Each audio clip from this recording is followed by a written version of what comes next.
Hello friends, मैं हूं doctor नवीन चंद्रा और आज हम लोग पढ़ेंगे गुलाम वंश के संस्थापक कुतुबुद्दीन ऐबक के बारे में। आज का हमारा टॉपिक होगा कुतुबुद्दीन ऐबक, जिनका शासनकाल 4 वर्षों का होगा, 1206 से 1210 ईस्वी तक। ठीक है, यानी कि 4 वर्षों तक। लेकिन 4 वर्षों के शासनकाल में ही ये अपना नाम भारतीय इतिहास के सुनहरे अक्षरों में लिखवाने का काम करेंगे। तो गुलाम वंश का संस्थापक, गुलाम वंश का संस्थापक कौन हुए? कुतुबुद्दीन ऐबक। कुतुबुद्दीन ऐबक मोहम्मद गोरी का दास था। किसका दास था? मोहम्मद गोरी का दास था। उस समय गुलामों को सैनिक सेवा के लिए खरीदा और बेचा जाता था। कहते हैं कि गुलाम को खरीदना और बेचना उस समय काफ़ी फायदे का सौदा था, लेकिन इसके लिए भी था गुलामों को अच्छी तरह शिक्षित, दीक्षित, प्रशिक्षित करके सैनिक सेवा के लिए बेचा जाता था। इसलिए गुलामों के साथ किसी भी प्रकार का जो भेदभाव होते हैं वो नहीं किया जाता, बल्कि उसे अच्छी तरह शिक्षा दिया जाता था। सैनिक प्रशिक्षण, घुड़सवारी, हथियार चलाना आदि की शिक्षा बेहतरीन तरह से दी जाती थी, ताकि वो अच्छे दामों में बिक सके और फायदा दे सके। कहते हैं कुतुबुद्दीन ऐबक का जन्म 1150 ईस्वी में हुआ था। कब? 1150 ईस्वी में तुर्किस्तान में। ठीक है। कहते हैं कि जो दास व्यापार उस समय लाभ का सौदा था, वो उसी दास व्यापार का क्या बन गया? एक अंग बन गया, और वह एक व्यापारी के हाथों बेच दिया गया। व्यापारी ने क्या किया? उसे अपने फायदे के लिए एक काजी के हाथों बेच दिया। वो काजी का नाम था फखरुद्दीन अब्दुल अजीज कूफी। फखरुद्दीन अब्दुल अजीज कूफी। उस काजी ने मोहम्मद कुतुबुद्दीन ऐबक का अपने पुत्रों की तरह शिक्षा, दीक्षा, सैनिक प्रशिक्षण आदि का उचित प्रबंध किया।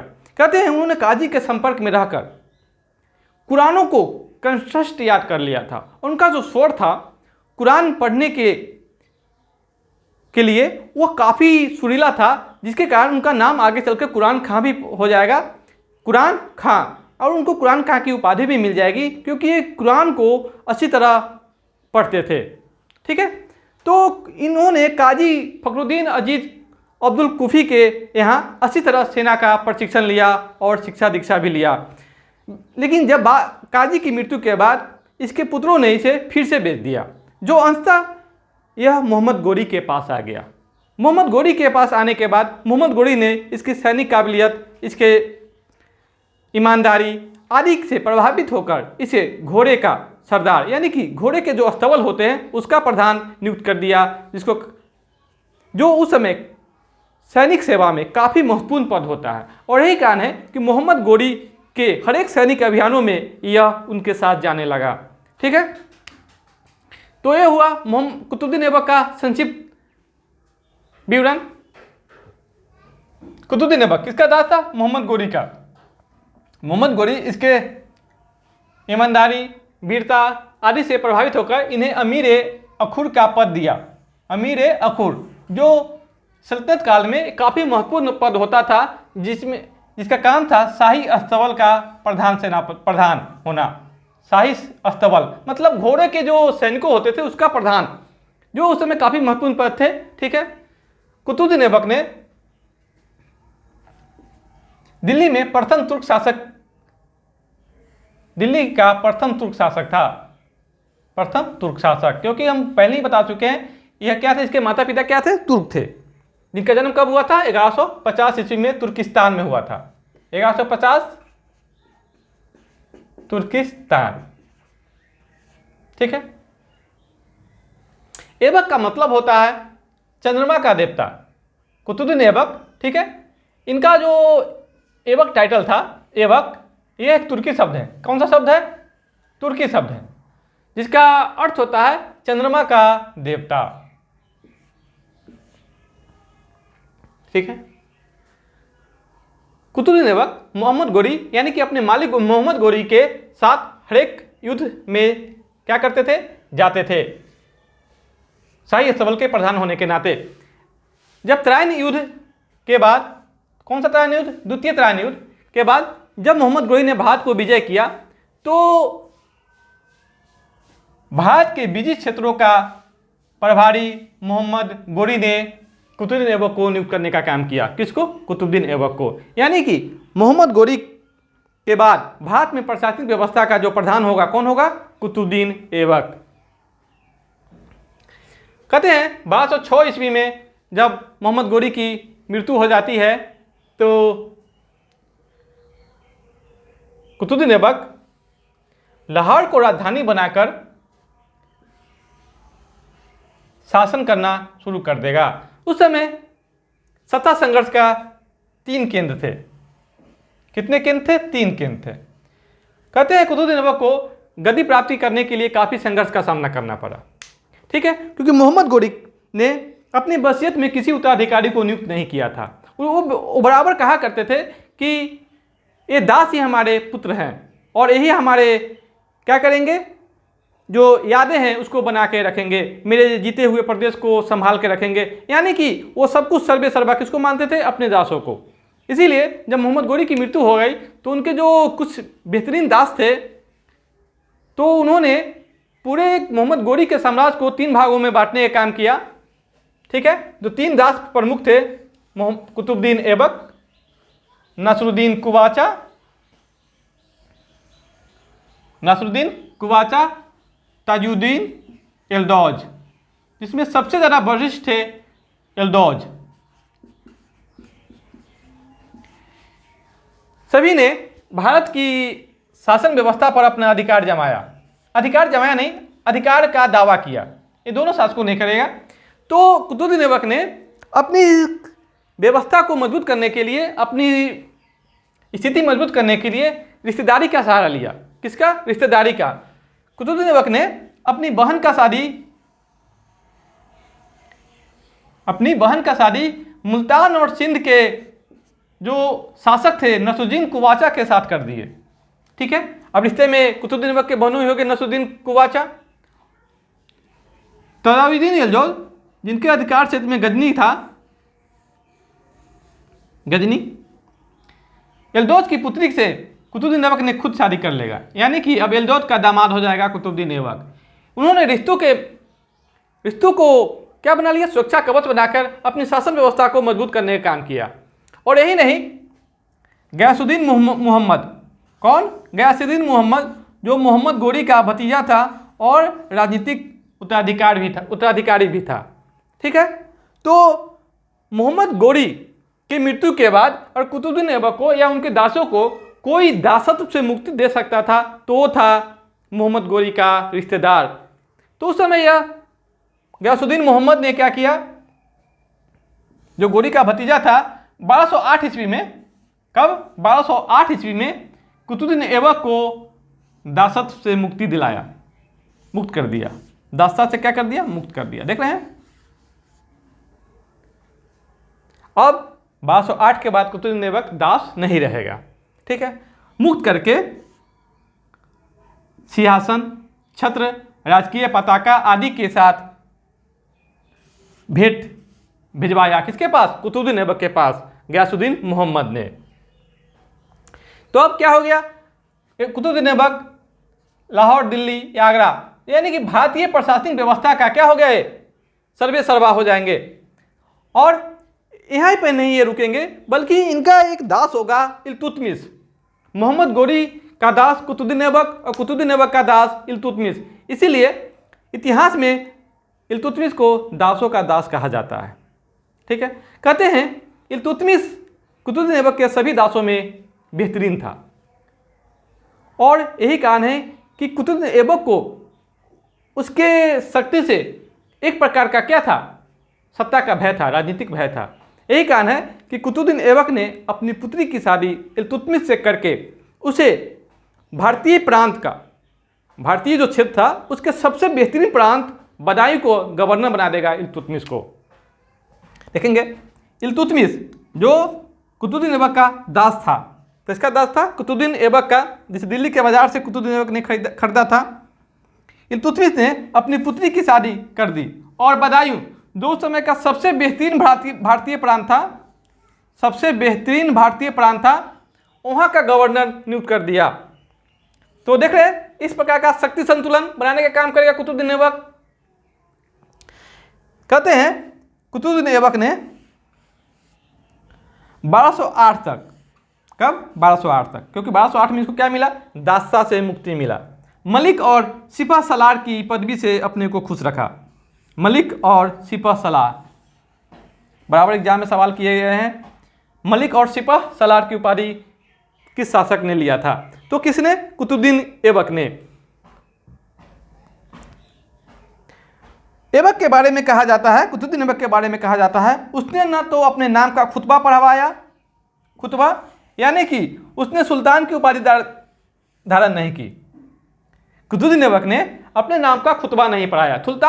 सुल्तान होने का मतलब था अपने नाम का खुतबा पढ़वाना, जो कि कुतुबुद्दीन ऐबक ने नहीं किया था। यानी कि उसने सुल्तान की उपाधि धारण नहीं की थी और न ही अपने नाम का सिक्का भी चलवाया था, नहीं अपने नाम का सिक्का भी चलवाया था। यानी कि गुलाम वंश के जो शासक था कुतुबुद्दीन ऐबक, संस्थापक, इन्होंने अपने नाम का सिक्का नहीं चलवाया था और न ही अपने नाम का खुतबा पढ़वाया था। यानी कि कह सकते हैं यह सुल्तान की उपाधि धारण नहीं किया था।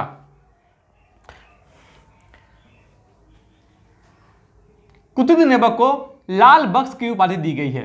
लाख बख्श का मतलब होता है लाखों का दान देने वाला। लाख बख्श का मतलब होता है लाखों का दान देने वाला। इसने कहते हैं कुतुबुद्दीन ऐबक ने काफी दरिया दिली था। कुतुबुद्दीन ऐबक काफी दरिया दिली था और लोगों को खुले हाथों से दान देने का काम करता था। इसीलिए हसन निजामी ने, जो उसके प्रमुख दरबारी विद्वान भी होंगे, हसन निजामी ने उन्हें लाख बख्श की उपाधि धारण कर दी। लाख बख्श यानी कि लाखों का दान देने वाला, जो कुतुबुद्दीन ऐबक की दरिया दिली को दर्शाता है। ठीक है। अब उस समय के बेहतरीन सल्तनत काल के बेहतरीन इतिहासकार मिन्हाज उस सिराज जो सल्तनत काल के बेहतरीन इतिहासकार होंगे, उन्होंने कुतुबुद्दीन ऐबक को हातिम ताई द्वितीय या द्वितीय हातिम ताई की उपाधि दी है या द्वितीय हातिम ताई कहा है।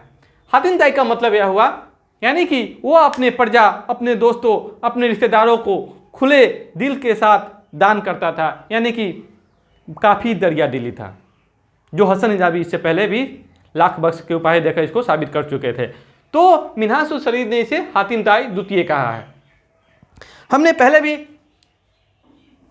पढ़ा है कुरान खां, क्योंकि कुतुबुद्दीन ऐबक कुरान को अच्छी तरह कंठस्थ याद कर लिया था और वह काफ़ी सुरीला आवाज़ में कुरान की पाठ करता था, कुरान का पाठ करता था। इसीलिए इतिहासकारों ने इसे कुरान खां की उपाधि से भी विभूषित करने का काम किया है।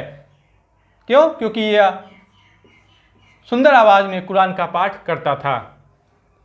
ठीक है। अब आते हैं ऐबक का सहायक सेनापति कौन था? ऐबक का सहायक सेनापति बख्तियार खिलजी।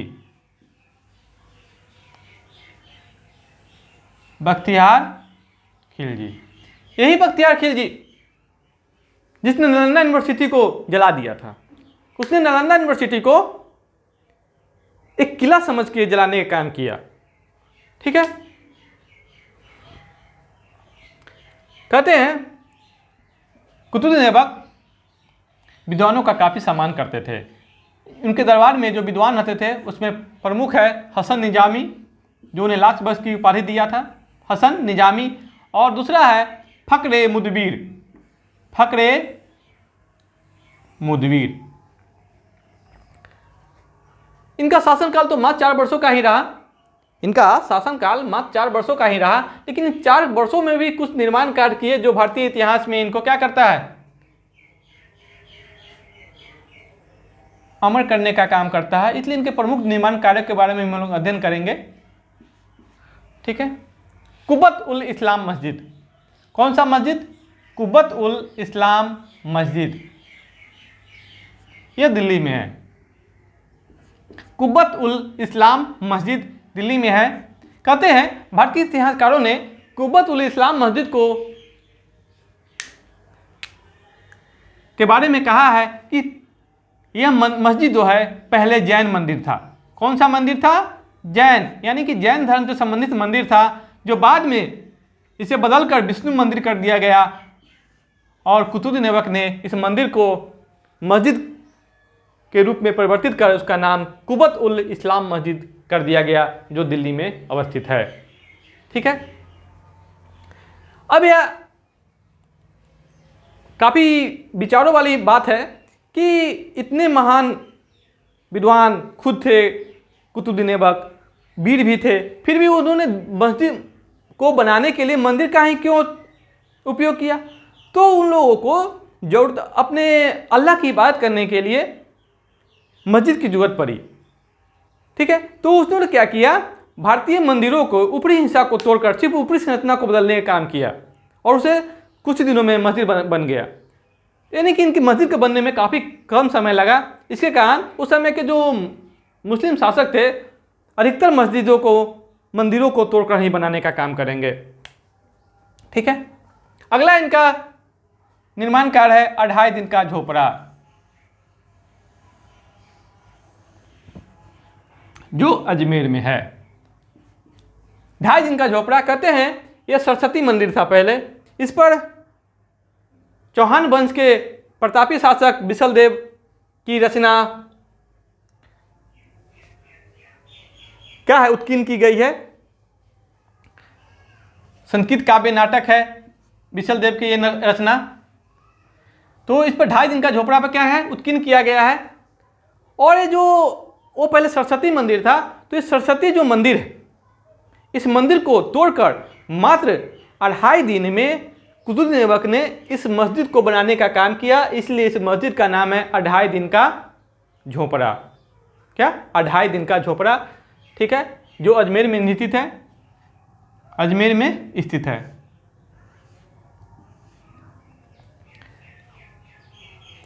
अगला इनका महत्वपूर्ण निर्माण है कुतुब मीनार। कुतुब मीनार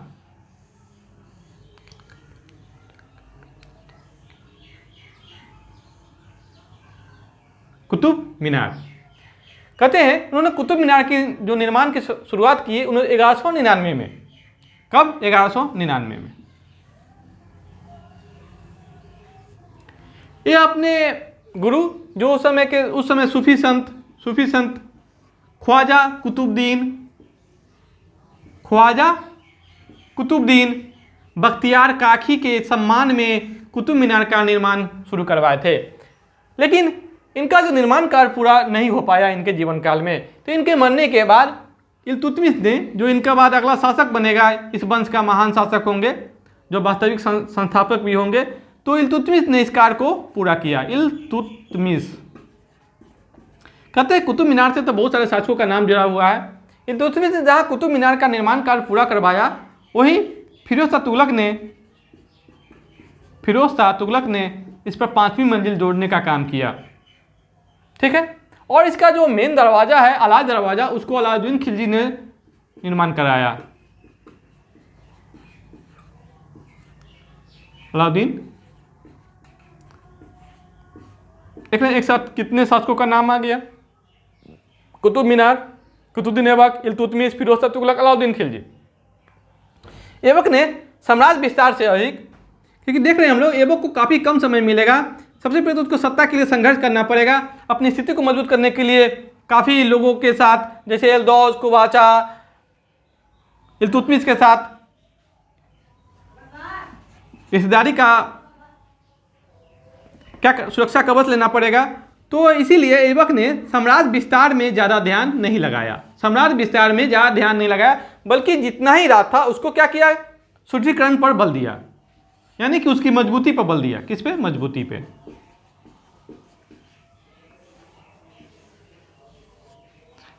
मजबूती पे बल दिया। ये जो हम लोग 2.5 दिन का झोपड़ा पढ़ रहे थे, तो 2.5 दिन के झोपड़ा पर जो संस्कृत नाटक की रचना है वो है हरिकेली, जिसके रचयिता है बिसलदेव या बिगड़ा राज चतुर्थ, जो चौहान वंश के प्रतापी शासक होंगे। बिसलदेव या बिगड़ा राज चतुर्थ हरिकेली नाटक है संस्कृत ठीक है, जो 2.5 दिन के झोपड़ा पर अभी भी उत्कीर्ण है, जिसको आप लोग अभी भी देख सकते हैं।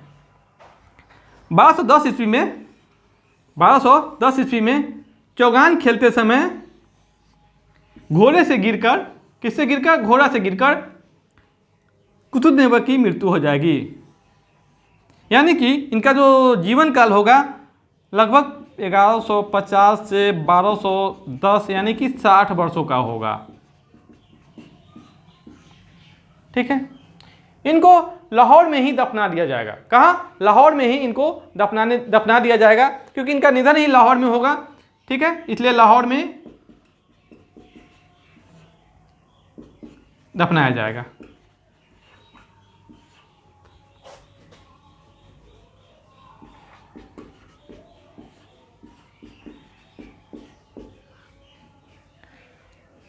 उसके बाद कुतुबुद्दीन ऐबक की मृत्यु के बाद उसके उत्तराधिकारी होंगे आराम शाह, जो काफ़ी अनुभवीन और उसके अयोग पुत्र होंगे। वो क्या है? नाम आराम शाह। जैसा नाम वैसा काम, जैसा नाम ऐसा काम, आराम शाह। नाम भी आराम और काम भी आराम। यानी कि ये इनका जो शासन काल होगा मात्र 8 महीने का होगा। कितने महीने का? 8 महीनों का।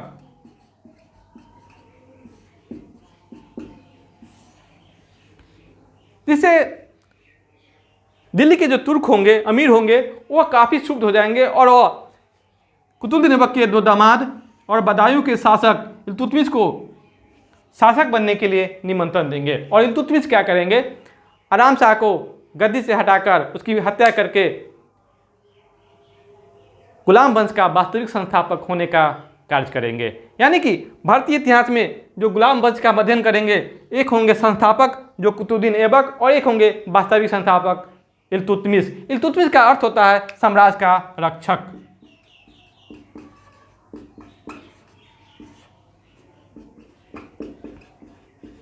इल्तुतमिश का अर्थ होता है साम्राज्य का रक्षक। यही इल्तुतमिश जिसको गुलामों का गुलाम कहा जाता है, क्योंकि यह कुतुबुद्दीन ऐबक का गुलाम था और मोहम्मद गोरी का गुलाम कुतुबुद्दीन ऐबक था, इसीलिए इल्तुतमिश को गुलामों का गुलाम कहा जाता है। ऐसे इल्तुतमिश की जो दास्ता थी वह कुतुबुद्दीन ऐबक से पहले ही